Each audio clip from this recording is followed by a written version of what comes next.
Tá aparecendo? Sim. Beleza. Então, olha só, pessoal. Nós terminamos, aliás, o capítulo 4 de Gálatas na semana passada, no nosso estudo da semana passada. A gente vem vindo versículo por versículo, tá? E a carta de Paulo tem esse tom apologético, né? Ela tem esse tom de defesa da doutrina verdadeira do Evangelho diante de uma heresia que estava assolando os crentes na região da Galácia.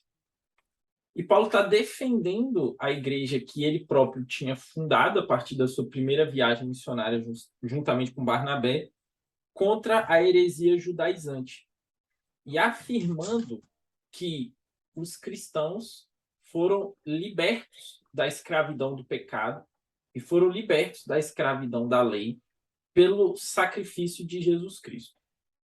E que eles se apropriavam dessa liberdade, se apropriavam de todos os benefícios daquilo que Cristo fez por eles por meio da fé. Então, a fé era o único meio pelo qual eles poderiam alcançar o favor de Deus. Não dependia da ação deles, não dependia de mérito, não dependia de esforço e não dependia de obediência, mas dependia de fé para justificação. Ou seja, o argumento todo de Paulo da carta aos Gálatas, ele gira em torno disso. É a fé que é o mecanismo pelo qual Deus escolheu que nós fôssemos justificados. Então ele tece uma série de argumentos, ele conta um pouco da biografia dele, ele conta como ele recebeu o apostolado e reafirma o apostolado dele. Ele conta como ele conheceu Pedro, ele fala da lei do Antigo Testamento, ele usa o exemplo de Abraão, ele usa o exemplo das esposas de Abraão, ele usa o exemplo dos filhos de Abraão. E no capítulo 4 foi quando ele usou, né, de uma alegoria contra os judaizantes, para que eles entendessem que aqueles que são verdadeiramente livres, a verdadeira liberdade, ela está em Cristo e na fé no sacrifício de Cristo, e não na obediência à letra da lei, e não na obediência dos mandamentos, mas sim na fé em Jesus Cristo. Isso é o que Deus conta para salvação. Então, por isso ele terminou o capítulo 4 no versículo 31, dizendo: portanto, irmãos, somos filhos não da escrava, mas da livre.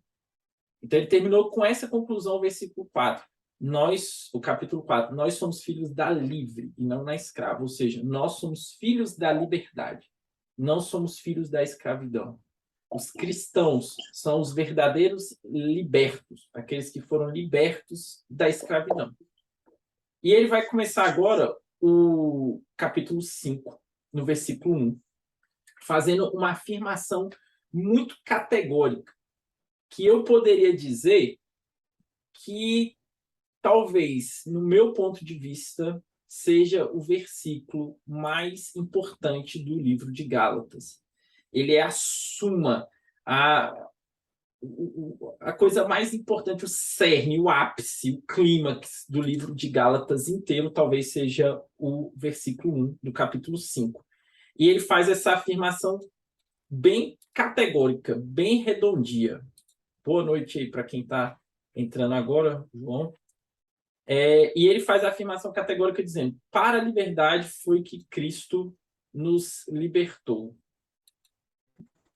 Estou sem som.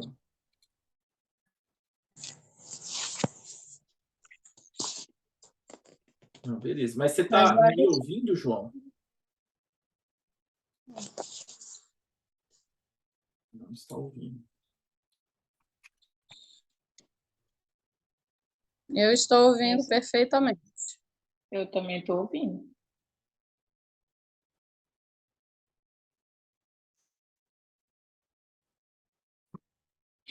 Aumenta o volume. Mandei mensagem aqui para ele. Já fiz.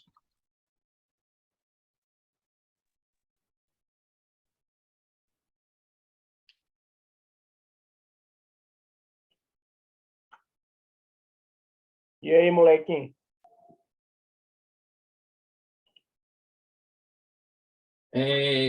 Respondi aqui o João no chat sobre o áudio dele. Então, pessoal, continuando. Então, na minha humilde opinião, né, o versículo 1 do capítulo 5 é o versículo mais importante do livro de Gálatas. É a cereja do bolo, é o ápice, é o clímax, é o cerne de tudo que Paulo está dizendo. E ele faz essa afirmação categórica: para a liberdade foi que Cristo nos libertou. Por isso, permaneçam firmes e não se submetam de novo à jugo da escravidão. Como esse versículo é muito importante, o nosso estudo de hoje ele vai ser somente esse versículo. Então, a gente vai gastar até 9 horas da noite aqui só para entender esse versículo de Paulo. Tá? Vamos por partes, então, para a gente poder destrinchar tudo que ele está falando aqui com a gente. Acho que agora o áudio do João foi. Oi, João. Está ouvindo nós? Agora eu estou ouvindo. Ah, beleza. Eu vou mutar aqui você só para não pegar o som do fundo aí da sua casa, beleza? Mas qualquer coisa Tá bom, é só obrigado. desmutar e fazer a sua perguntar aqui qualquer coisa, beleza? Tá ok. Valeu. Então, olha só. Vamos começar destrinchando o versículo da seguinte forma. Paulo vai começar e vai dizer o seguinte: para a liberdade foi que Cristo nos libertou. Isso parece um pouco redundante, né? Parece assim, dizer que nós fomos libertos para a liberdade. Mas isso é um artifício de retórica que Paulo está utilizando, que era comum de se utilizar na língua grega, quando você queria dar uma ênfase numa determinada ação verbal. Então, é como se eu dissesse assim, para o trabalho que eu trabalho, ou seja, é como se eu dissesse, pô, eu me esforço muito no meu trabalho, né? É por isso que ele está dizendo, para a liberdade foi que Cristo nos libertou. Ou seja, ele está dando ênfase na liberdade que Cristo conquistou. Ele está dizendo, Cristo fez algo por vocês e ele livrou vocês de alguma coisa. Ele libertou vocês e ele libertou vocês com um objetivo. Qual é o objetivo de Cristo ao libertar vocês? O objetivo de Cristo ao libertar vocês é que vocês sejam livres. É igual disso, parece que ele está sendo redundante. Mas é um recurso retórico para dar ênfase. Ele quer que os gálatas realmente entendam que a liberdade de Cristo deve gerar liberdade. Que aquilo que Cristo fez, que a liberdade que Cristo conquistou para eles, não deve ser menosprezada. Eles devem realmente ser livres a partir daquilo que Cristo realizou. Eles devem se sentir livres e agir como livres. E não apenas ter a liberdade no ramo das ideias, apenas teórico, mas eles devem agir como pessoas livres. E por que Paulo está dando essa ênfase tão pesada? Porque os gálatas não estavam agindo como pessoas livres. Eles estavam se rendendo ao jugo de escravidão novamente. Por isso, Paulo completa.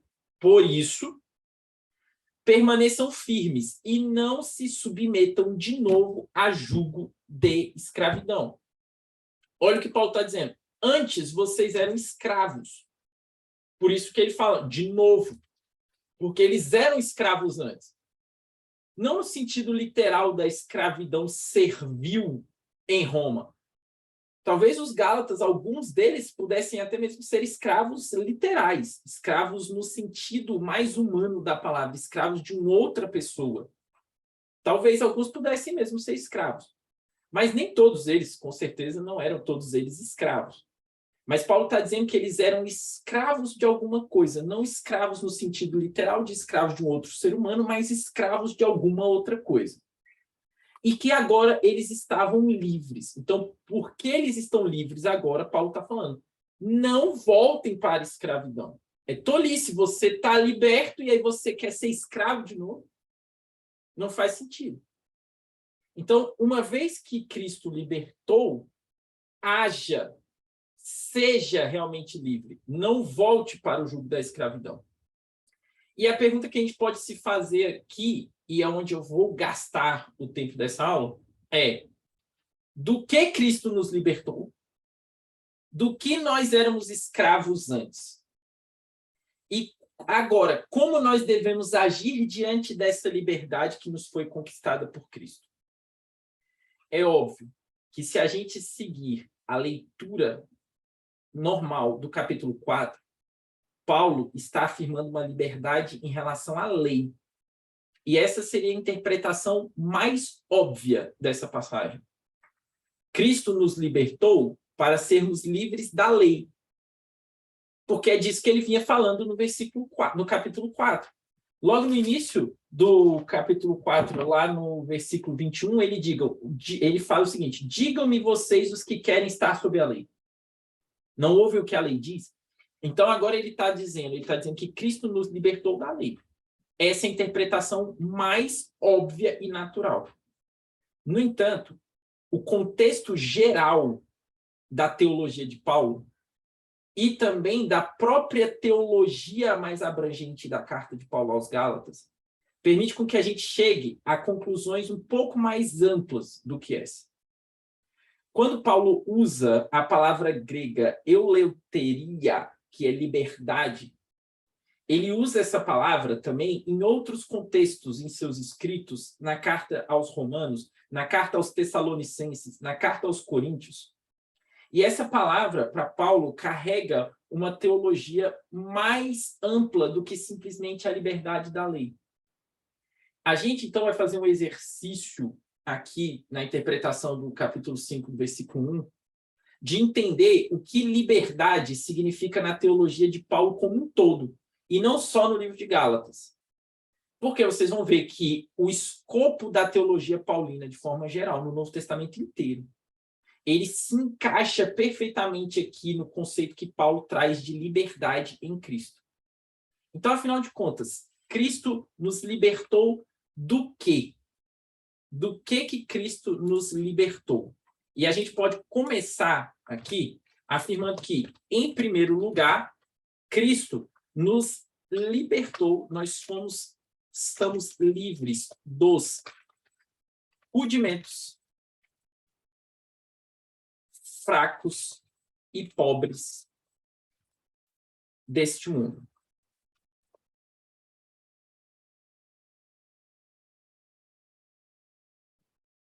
Então, esse é o primeiro ponto. Nós estamos livres dos rudimentos fracos e pobres desse mundo. Essa é a afirmação de Paulo em Gálatas 4, no versículo 8 e 9. A gente estudou já essa passagem, onde ele diz: mas, no passado, quando não conheciam a Deus, vocês eram escravos de deuses que, por natureza, não são deuses. Mas agora que vocês conhecem a Deus, ou melhor, agora que vocês são conhecidos por Deus, como é que estão voltando outra vez aos rudimentos fracos e pobres, aos quais, de novo, querem servir como escravos?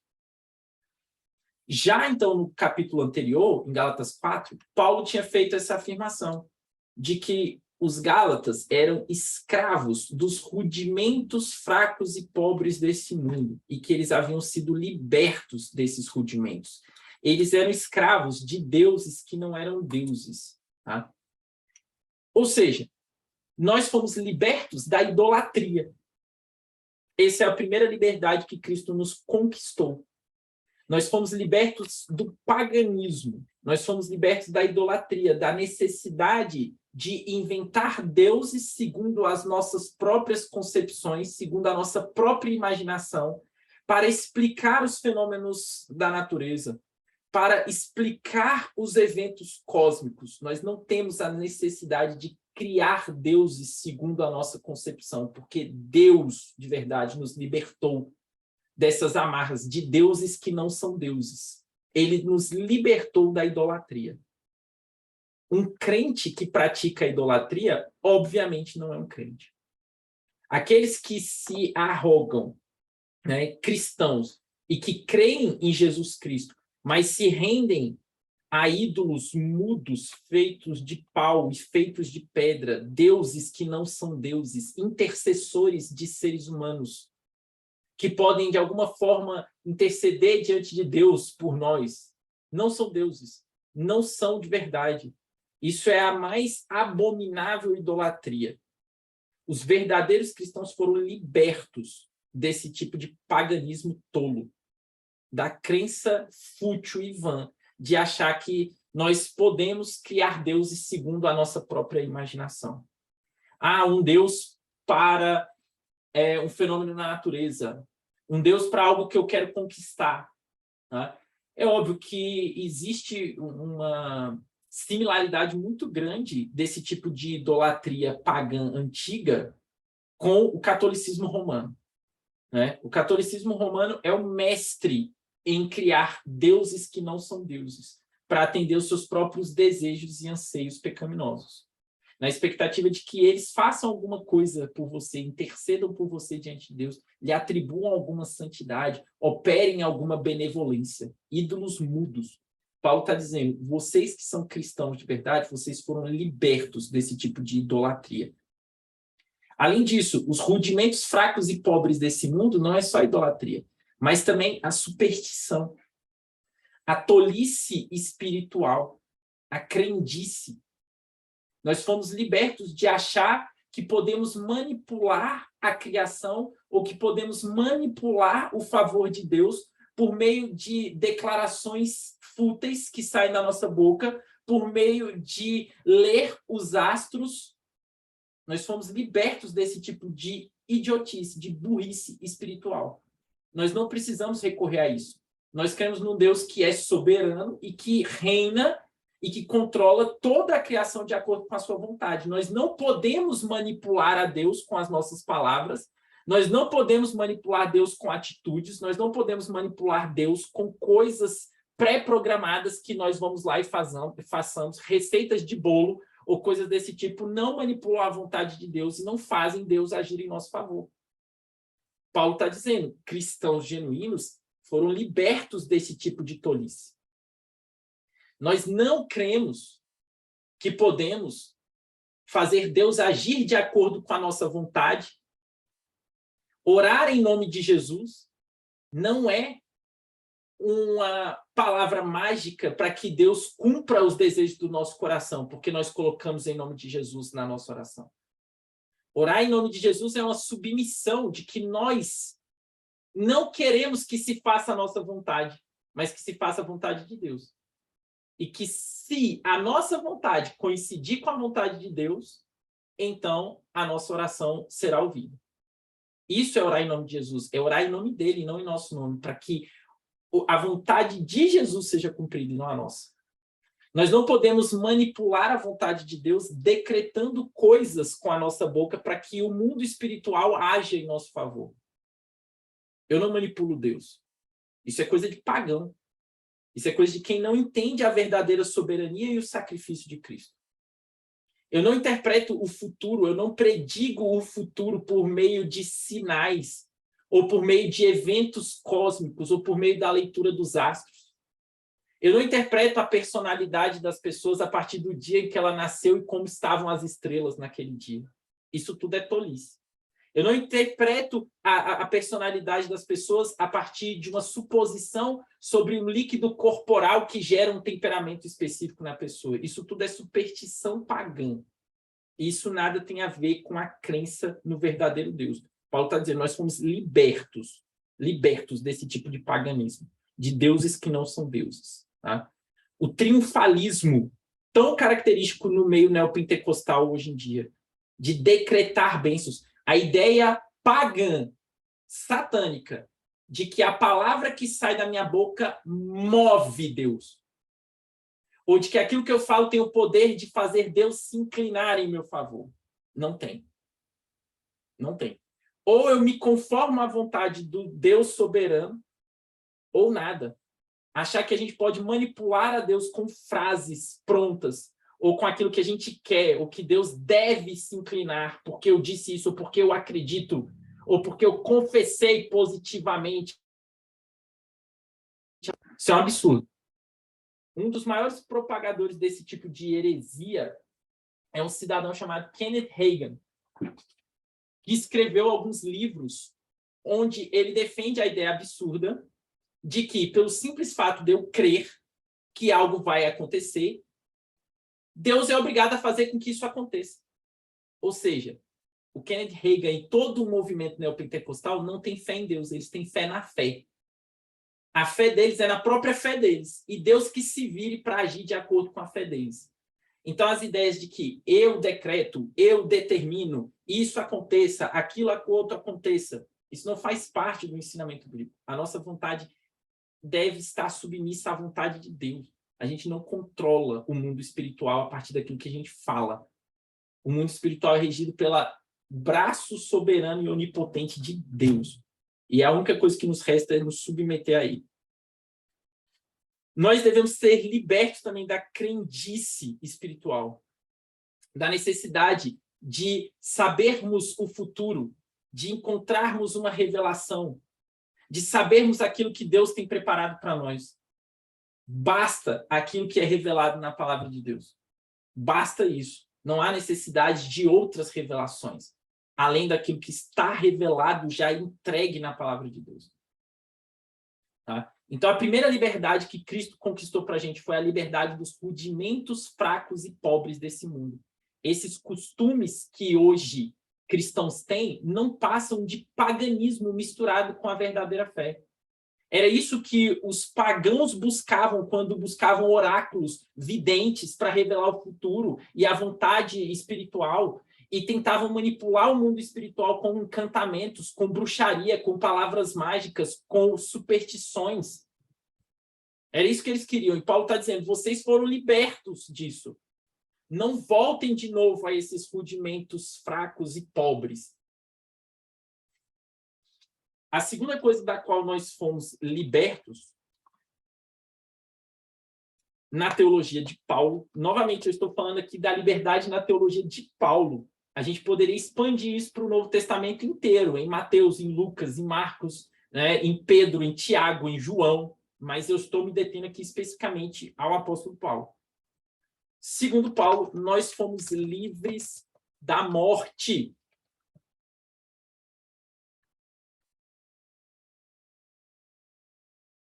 Nós fomos livres da morte. Essa verdade nós encontramos em 1 aos Coríntios, no capítulo 15, no versículo 5 até o versículo 4.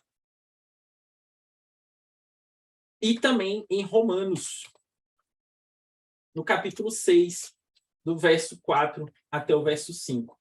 Vamos dar uma olhada nessas passagens para a gente extrair o que a gente tem lá de liberdade em 1 Coríntios 15.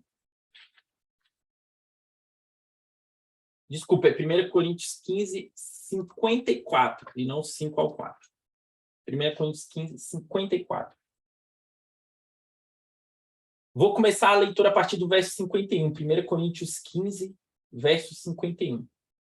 Paulo diz, eis que vou lhes revelar um mistério. Nem todos dormiremos, mas todos seremos transformados. No momento, num abrir e fechar de olhos, ao ressoar da última trombeta. A trombeta soará, os mortos ressuscitarão incorruptíveis, e nós seremos transformados. Porque é necessário que este corpo corruptível se revista da incorruptibilidade, e que o corpo mortal se revista da imortalidade. E quando este corpo corruptível se revestir de incorruptibilidade, e o que é mortal se revestir de imortalidade, então se cumprirá a palavra que está escrita. Tragada foi a morte pela vitória. Onde está a morte, a sua vitória? Onde está a morte, o seu aguilhão? Então, Paulo está deixando bem claro que nós fomos livres da morte. Nós somos livres da morte. Nós somos livres da opressão da morte. Nós somos livres das consequências da morte. Nós somos livres do medo da morte. A morte não é o fim para o cristão. Ela não é o fim da vida do cristão. Muito pelo contrário, a morte é a porta, a morte é a entrada da verdadeira vida do cristão. ela deixa de ser um objeto de temor, um objeto de, né, medo, um objeto de consequência terrível do pecado, para ser a verdadeira entrada na vida eterna. Isso que é a morte. E Paulo está dizendo, nós fomos livres da corrupção da morte. Quando a gente morre, o nosso corpo material entra em decomposição. Mas a nossa alma é retida. E no dia de Cristo, os dois se juntarão, os nossos corpos ressuscitados e glorificados. E nós reinaremos com Cristo para sempre em incorruptibilidade e imortalidade eterna. O medo da morte, por mais que ainda possa nos afligir, porque ainda retemos o pecado, ainda somos pecadores, não deveria nos atingir à medida que a nossa fé amadurece em Cristo. Porque a morte não é a palavra final. A morte é só a entrada na vida eterna e na imortalidade. O cristão, ele não passa da vida para a morte. Ele passa da morte para a vida. É isso que Paulo está dizendo. Nós somos libertos da morte. Quem dá a última palavra é Cristo. E a ressurreição de Cristo é a garantia de que nós também seremos ressuscitados no dia de Cristo para reinar com ele em imortalidade. Em segundo lugar, ou em terceiro lugar, nós somos livres da ira vindoura.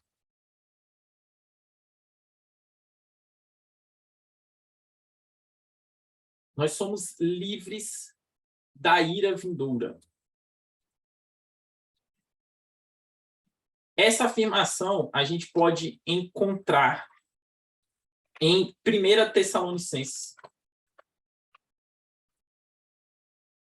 1:10. Então, se vocês me acompanharem lá em 1 Tessalonicenses, capítulo 1, verso 10.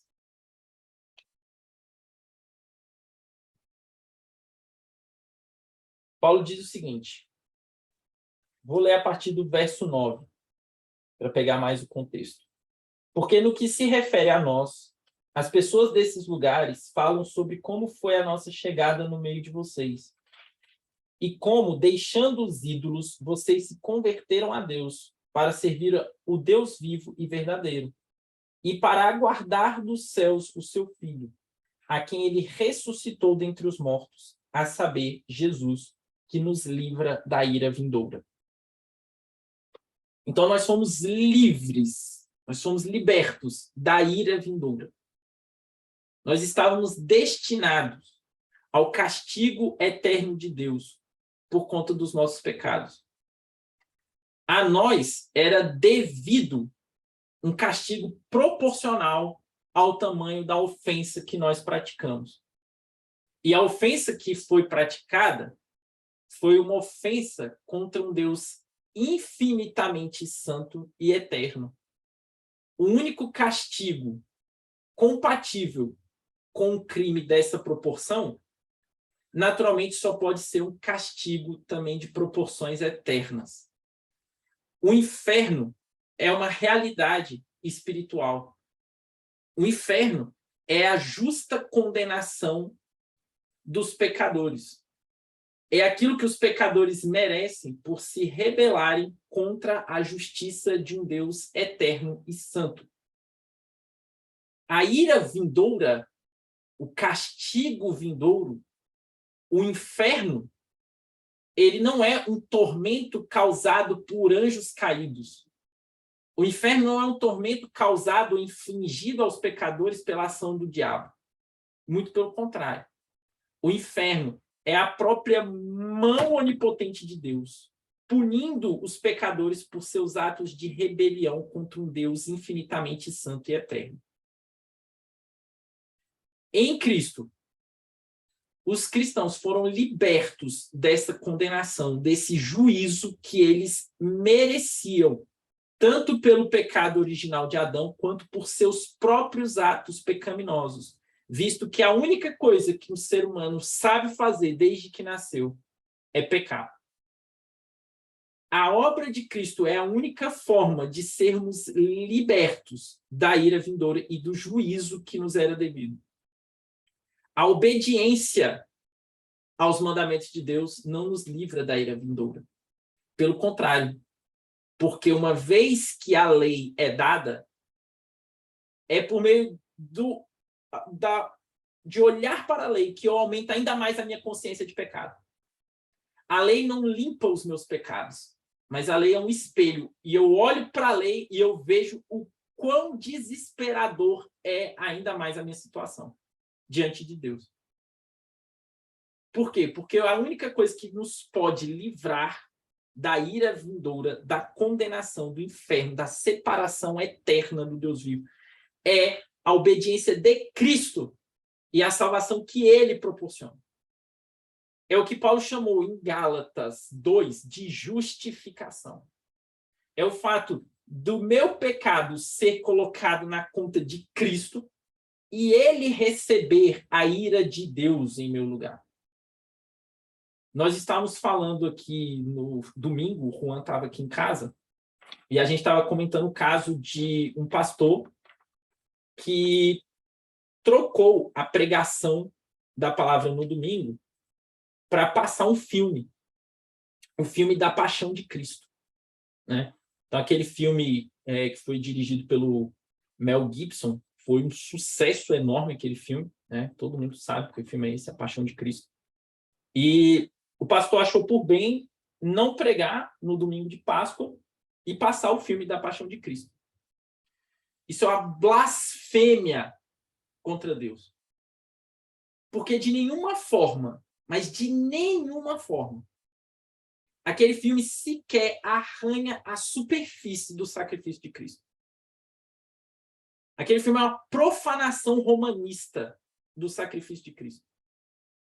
O verdadeiro sacrifício de Cristo não consiste em ele ter levado chicotadas, em ele ter sido cuspido na cara, em ele ter apanhado de soldados romanos. Isso nem arranha a superfície do que estava acontecendo. O sacrifício de Cristo ele tem proporções e relevância cósmicas para o universo de forma geral. Não se trata de chicote nas costas. As pessoas foram torturadas em proporções físicas maiores do que Jesus. Mas não é o chicote nas costas de Jesus, ou a cuspida na cara de Jesus, ou uma coroa de espinhos na cabeça de Jesus que nos salva da ira vindoura. Mas é o que estava acontecendo no momento da crucificação de Jesus. Espiritualmente, é isso que nos salva. E isso não pode ser representado. Isso não pode ser visto num filme.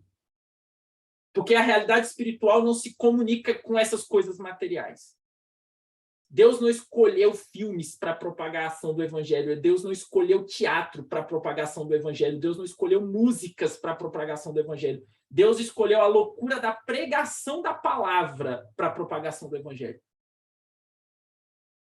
Substituir a palavra por um filme é uma blasfêmia contra Deus. E o que acontece? Na cruz, Jesus estava experimentando a realidade espiritual do inferno. Era isso que ele estava experimentando.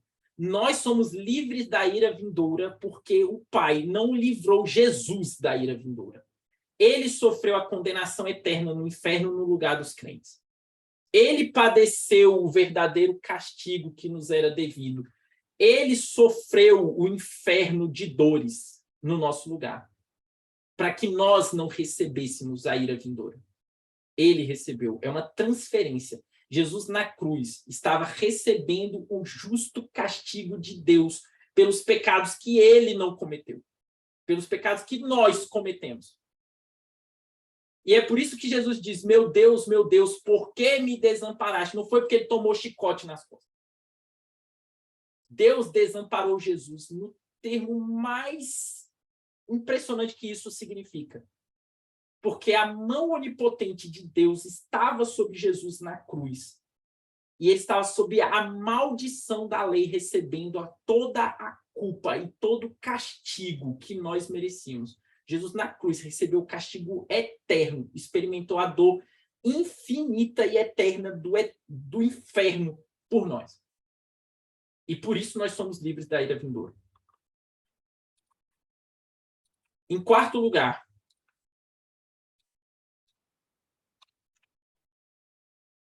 nós somos livres desse mundo perverso.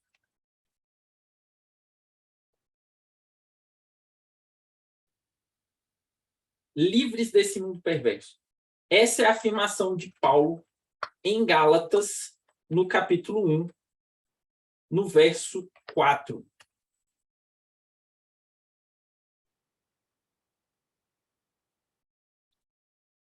Livres desse mundo perverso. Então, vamos comigo no Gálatas, capítulo 4, no capítulo 1, versículo 4.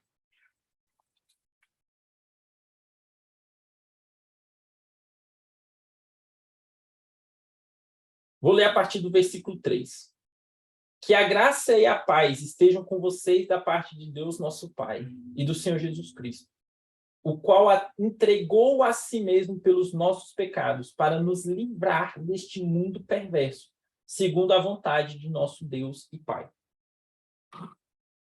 Então, o sacrifício de Cristo, a obra de Cristo, nos livra desse mundo perverso. O que Paulo quer dizer com este mundo perverso? O mundo é perverso de várias maneiras. E a primeira razão de existir a perversidade no mundo é o pecado original. Quando o homem pecou pela primeira vez, o pecado entrou no mundo. A maldade entrou no mundo. A criação foi submetida à vaidade pelo seu representante federal, Adão. Adão era o regente de Deus da criação. Era aquele que foi designado para cuidar da criação em nome de Deus. Quando Adão desobedece a Deus, ele sujeita toda a criação, à vaidade, ao pecado, ao mal, ao sofrimento, por causa daquilo que ele praticou. E nós, por meio de Adão, fazemos isso com a criação. O mundo é sujeito à vaidade e a terra geme na expectativa da liberdade de Cristo. O mundo anseia pela liberdade de Cristo, porque o mundo foi sujeito ao pecado e ao mal e à perversidade por conta do pecado de Adão. Então, Deus nos livrou deste mundo perverso. Ele já nos livrou deste mundo perverso. Nós já não somos mais cidadãos deste mundo perverso. Nós somos cidadãos de um reino, de uma pátria, de uma cidade que é celestial, que é eterna. Deus já nos livrou e vai consumar essa liberdade, tirando da nossa experiência pessoal de vida toda dor e todo o sofrimento que o mundo pode nos trazer. O mundo é um lugar de dor, o mundo é um lugar de sofrimento. Nós experimentamos todos os dias as consequências do pecado. Nós experimentamos todos os dias o castigo de Deus, a condenação de Deus por conta do pecado. Todo o sofrimento que existe no mundo existe por causa do pecado. Mas nós, cristãos, já estamos libertos disso, em um certo sentido. E seremos totalmente libertos por Cristo na consumação da história, quando Cristo voltar para levar os seus crentes à sua igreja. Além disso, nós estamos livres dos poderes espirituais do mal que atuam nas regiões celestiais. Nós não estamos sujeitos ao poder de Satanás. Satanás não tem poder para atuar na vida de cristãos.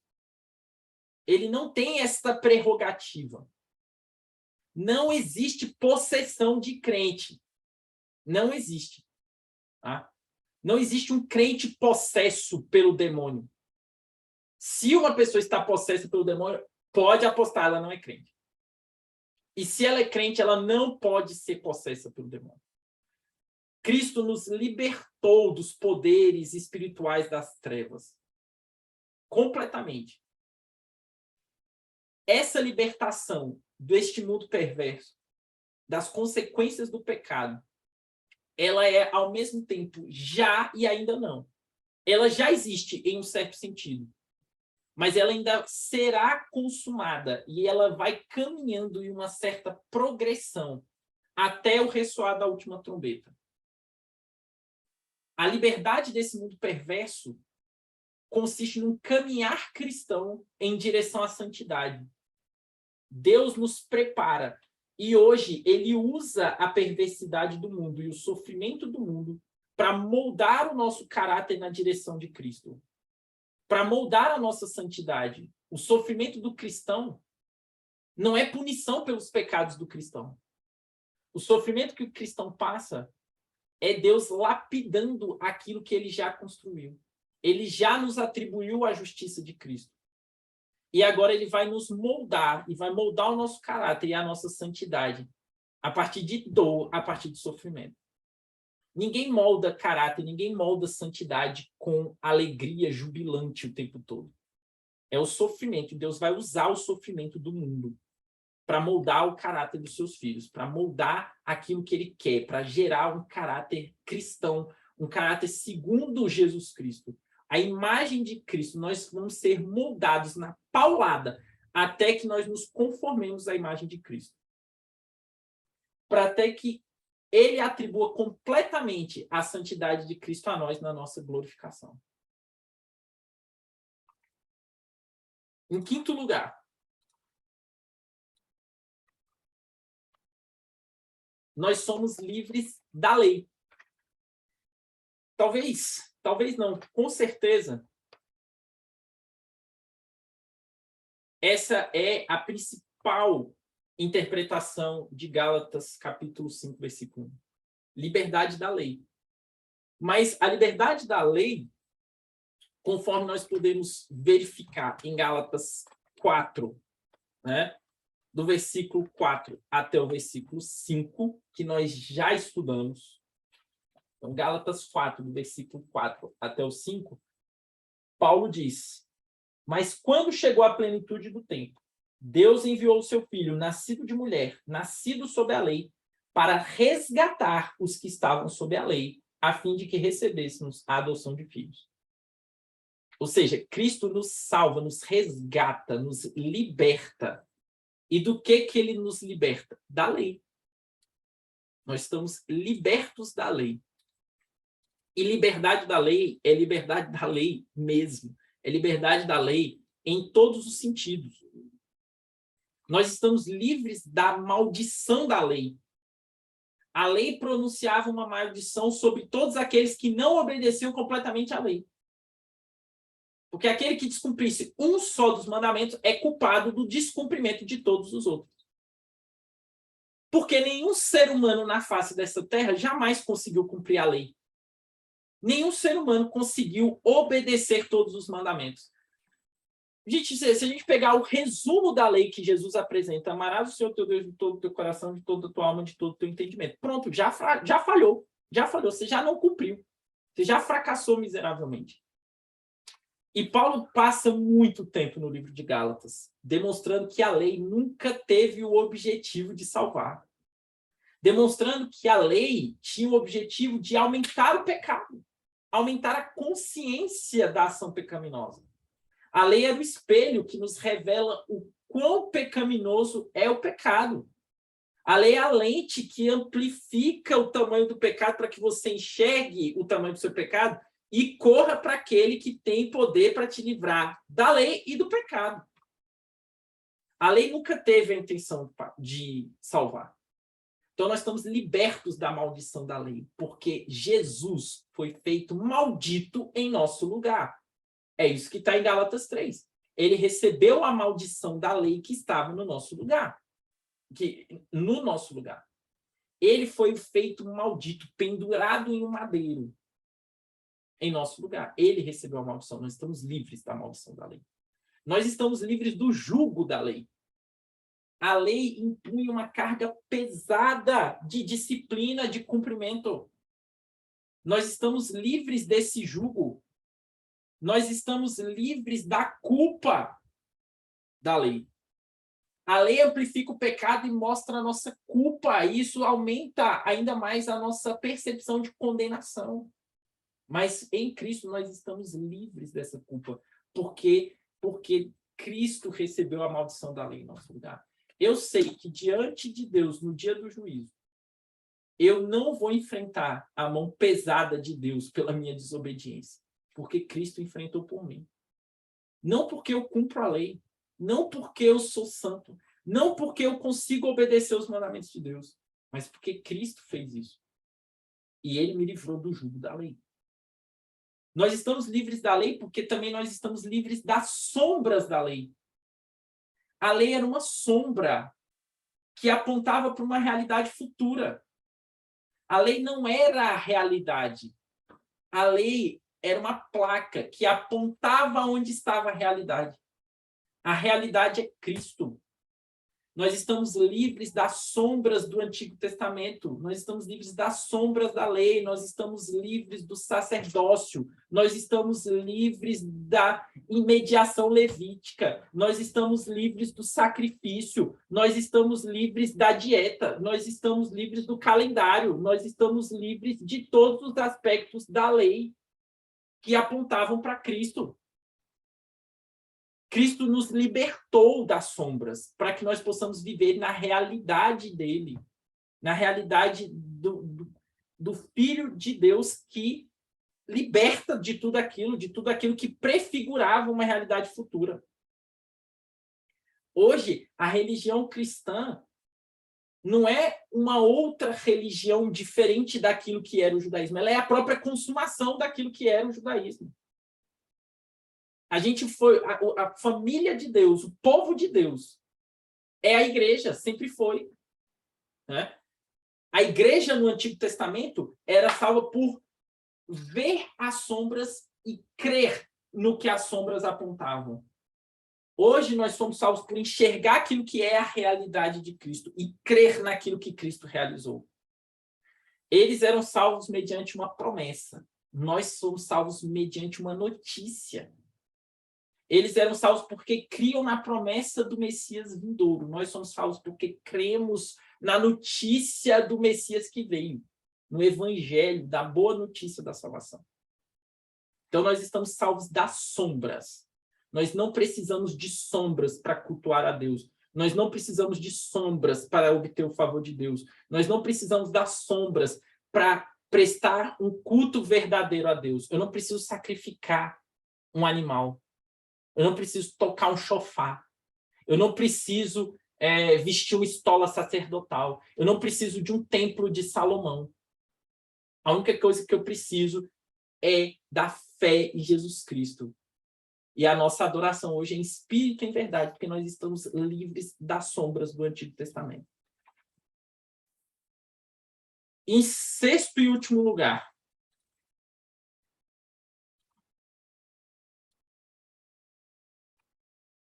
nós estamos livres da carne e do pecado.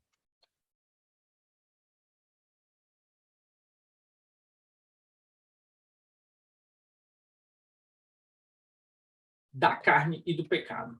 Essa realidade nós podemos conferir em Romanos, capítulo 8, do verso 2 até o verso 8.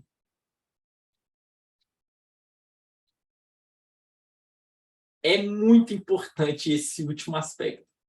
Por quê? Porque nós poderíamos chegar a conclusões falsas que Paulo não quer que nós cheguemos. O que nós poderíamos chegar à conclusão? Nós fomos livres dos rudimentos fracos e pobres desse mundo. Ótimo. Nós estamos livres da morte, nós estamos livres da ira, nós estamos livres deste mundo perverso, nós estamos livres da lei. Maravilha. Que coisa boa, só notícia boa.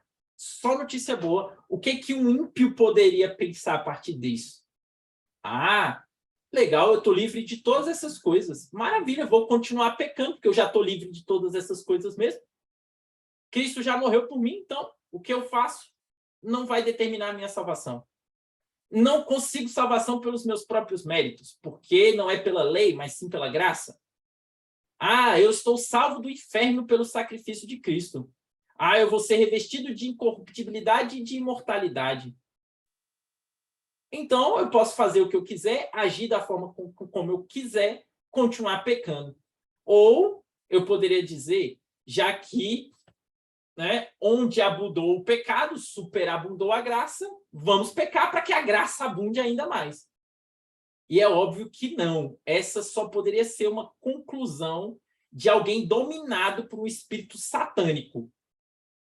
Um cristão genuíno nunca chegaria nessa conclusão. Porque se nós somos livres dos rudimentos fracos e pobres desse mundo, se nós somos livres da morte, nós somos livres da ira, nós somos livres desse mundo perverso, nós somos livres da lei, a conclusão óbvia e natural também não é que nós vamos pecar, mas sim que também nós estamos livres da carne e do pecado. Romanos 8, 2 até o versículo 8. Vamos ler lá.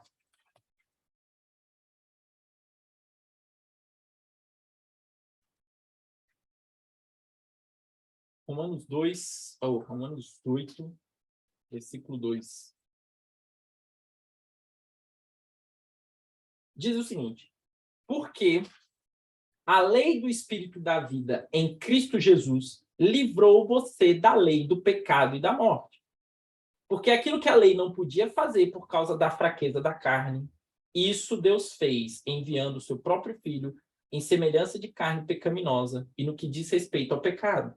E assim Deus condenou o pecado na carne, a fim de que a exigência da lei se cumprisse em nós, que não vivemos segundo a carne, mas segundo o Espírito. Os que vivem segundo a carne se inclinam para as coisas da carne, mas os que vivem segundo o Espírito se inclinam para as coisas do Espírito. Pois a inclinação da carne é morte, mas a do Espírito é vida e paz. Porque a inclinação da carne é inimizade contra Deus, pois não está sujeita à lei de Deus, nem mesmo pode estar. Portanto, os que estão na carne não podem agradar a Deus. Então, Paulo está dizendo, nós somos livres da carne e nós somos livres do pecado. O que isso quer dizer? Primeiro, que nós estamos livres do poder do pecado. O pecado já não tem mais o poder que tinha antes sobre nós. O pecado já não pode dominar a vida de um cristão da forma com que ele vive sobre a opressão do pecado e é incapaz de lutar contra aquilo. Ser cristão não significa que nós vamos ganhar todas as lutas contra o pecado, mas significa que nós podemos lutar. Pelo menos isso.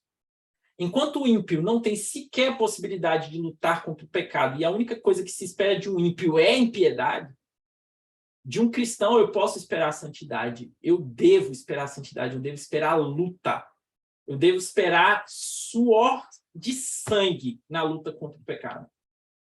Porque nós não estamos mais cativos, nós não somos mais escravos do poder do pecado.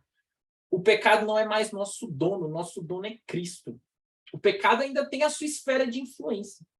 E ele ainda tenta puxar, te arrastar, te trazer de volta para o jugo da escravidão. Mas ele não tem mais esse poder. Então, um cristão que vive em pecado, não é um cristão. Não existe crente carnal. Não existe crente que vive no pecado. Se alguma pessoa se diz cristã e vive no pecado, ela nem luta contra aquilo. Aquilo sequer incomoda. Ela vive naquilo. Como se aquilo fosse a normalidade dela. Ela aceitou a opressão do pecado. Ela não tem o Espírito. Porque o pendor da carne é inimizade contra Deus. Mas aqueles que têm o Espírito de Deus não vivem na prática do pecado. Nós estamos livres do castigo devido ao pecado, que era a ira vindoura. A ira de Deus não está mais sobre nós. O castigo que nos era devido por conta de nossos pecados. Nós fomos libertos do castigo devido ao pecado. Nós somos livres da culpa do pecado. Um cristão não pode viver em culpa. Ele não pode sentir a culpa dos seus pecados como se essa culpa acabasse com a sua salvação ou lhe tirasse completamente a alegria da salvação. É óbvio que o pecado deve nos causar pesar, deve nos causar tristeza, deve nos causar temor diante de Deus. mas nós não vivemos na sombra da culpa do pecado mais. Porque o cristão verdadeiro que depositou sua fé em Cristo, ele sabe que Cristo levou os pecados dele na cruz. E os pecados dele não serão mais punidos nele, mas já foram punidos em Cristo. Você deve viver de acordo com essa realidade. Nós fomos livres das paixões do pecado, da concupiscência da carne, dos desejos malignos que reinam no coração da impiedade. Cristo nos livrou dessas paixões. Nós não podemos nos sujeitar de volta a essas paixões como se nós ainda fôssemos escravos do pecado. Nós devemos resistir e lutar contra ela. E, por fim, graças à liberdade que Cristo nos conquistou do pecado, da culpa do pecado, afastando, espiando, levando para longe completamente todos os nossos pecados, nós podemos ter certeza que um dia nós seremos revestidos de completa santidade e incorruptibilidade diante de Deus. Tudo isso, toda essa liberdade para a qual Cristo nos libertou, ela serve para uma única finalidade. Isso tem um único propósito diante de Deus. Deus está nos preparando para vermos a Deus face a face. Esse é o propósito de Deus. É para isso que ele está nos preparando. Nós fomos livres de todas essas coisas, para que um dia nós possamos estar face a face com Deus. Alisson, mas como nós veremos a Deus se Deus é espiritual? Nós veremos a Deus na face de Cristo, o Deus homem, encarnado para todo sempre diante de Deus. Nós veremos a Deus nele. Nós veremos a Cristo face a face. Isso é o céu, esse é o alvo, esse é o objetivo, ver a Cristo. Nós não queremos o céu porque o céu tem ruas de ouro, porque o céu é um lugar maravilhoso de paz e ausência de sofrimento. Isso não importa. A única coisa que importa no céu é Cristo, vermos a Cristo face a face. E Deus está nos preparando com este objetivo, este único objetivo, para que um dia nós estejamos prontos para contemplar a Deus na face de Cristo. E todo aquele que tem essa intenção, todo aquele que anseia por esse dia, se santifica agora. Vive de acordo com a realidade da liberdade para a qual Cristo nos libertou agora. E é por isso que Paulo finaliza o versículo 1 dizendo: por isso, por causa desta liberdade que Cristo conquistou para nós, não se submetam a jugo da escravidão. Vivam como pessoas livres. Vivam como pessoas livres. Vivam como aqueles que foram realmente libertos por Deus e que verão a Deus face a face. É assim que você deve viver.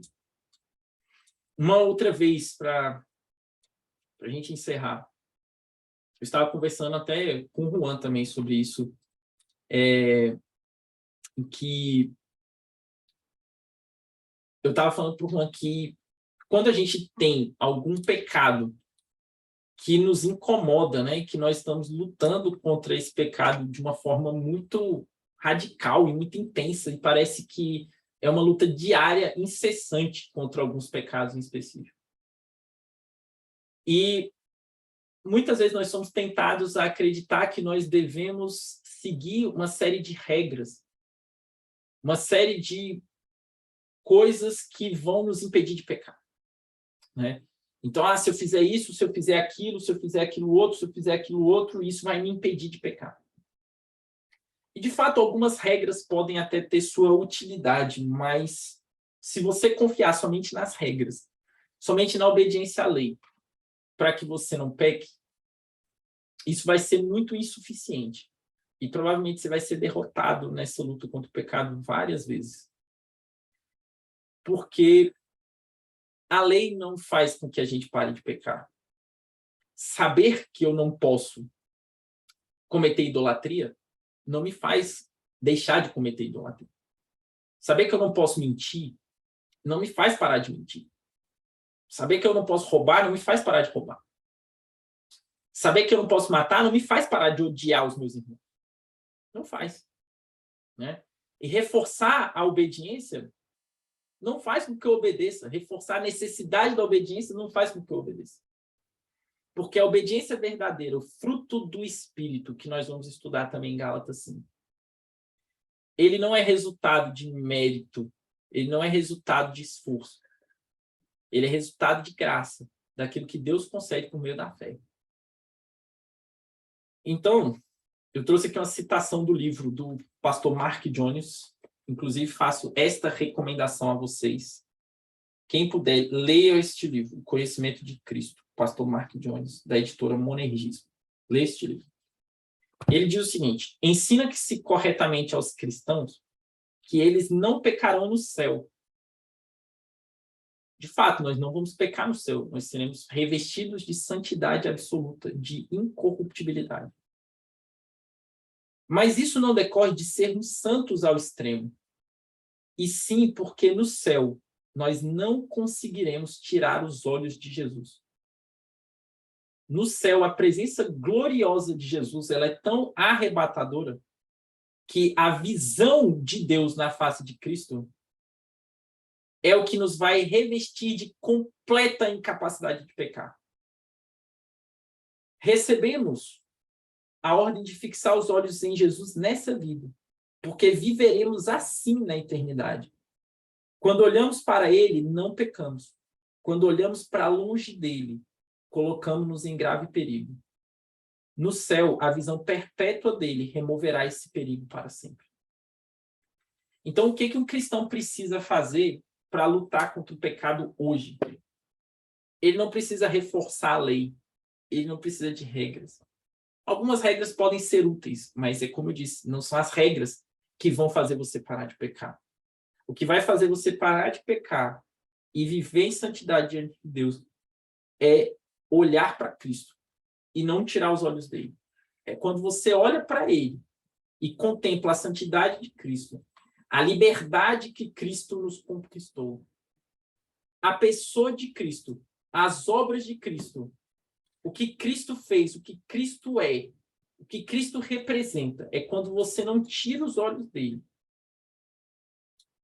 Isso gera santidade, isso gera amor verdadeiro a Deus e gratidão e obediência.